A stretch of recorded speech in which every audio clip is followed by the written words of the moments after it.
Chiranjib a call of humble love worlds poetry বিশ্বের কবিদের নিবেদিত।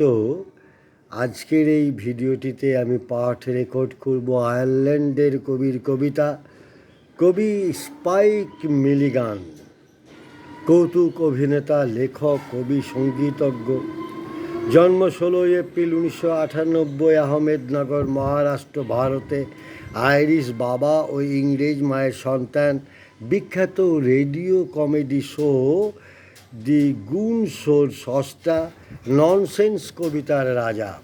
তার কবিতা অদ্ভুত যুক্তি আর পাগলেটে হাসির উদ্ভাস। ট্র্যাজেডিকে অসামান্য দক্ষতায় হাসির মোড়কে পরিবেশন করতে তিনি ওস্তাদ। কবি মৃত্যুবরণ করেন 27 ফেব্রুয়ারি 2000 ইস্ট সাসেক্স, ইংল্যান্ডে।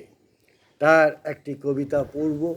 কবিতাটির অনুবাদ এবং কবির জীবন পরিচিতি পাঠিয়েছেন কবি সাইফ ফাতেউর রহমান। সাইফ ফাতেউর রহমানের বাংলায়নে পড়ছি আয়ারল্যান্ডের কবি স্পাইক মিলিগানের কবিতা দিনটা শুভ হোক। বাঁচান, বাঁচান, আমি ডুবে যাচ্ছি, বলল লোকটি। ধৈর্য ধরো, তীর হাতে বলল আরেকজন। লোকটি বলল, বাঁচান, বাঁচান, মজা করছি না, আমি ডুবে যাচ্ছি। হ্যাঁ জানি, আগেও শুনেছি।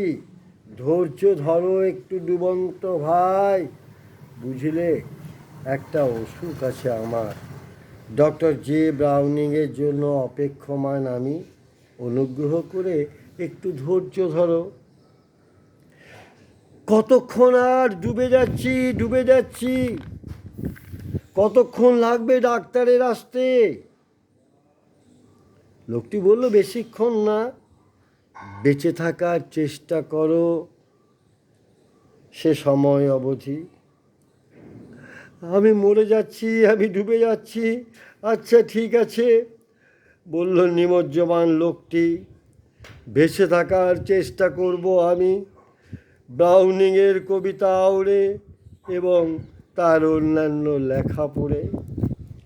অসুস্থ লোকটি বলল,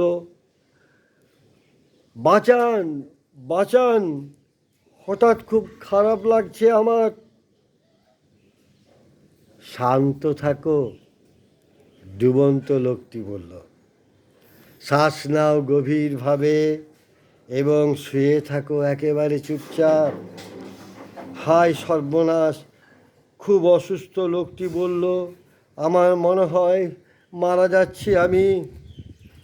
ডুবন্ত লোকটি বলল, বিদায়। অসুস্থ লোকটি বলল, বিদায়। নিমজ্জমান লোকটি ডুবেই গেল আর অসুস্থ লোকটিও মারা গেল। তবে ওটা বাদ দিলে এবং আমার ফ্ল্যাটে আগুন লাগাটি বাদ দিলে বেশ ভালোই কেটেছে দিনটা আমার।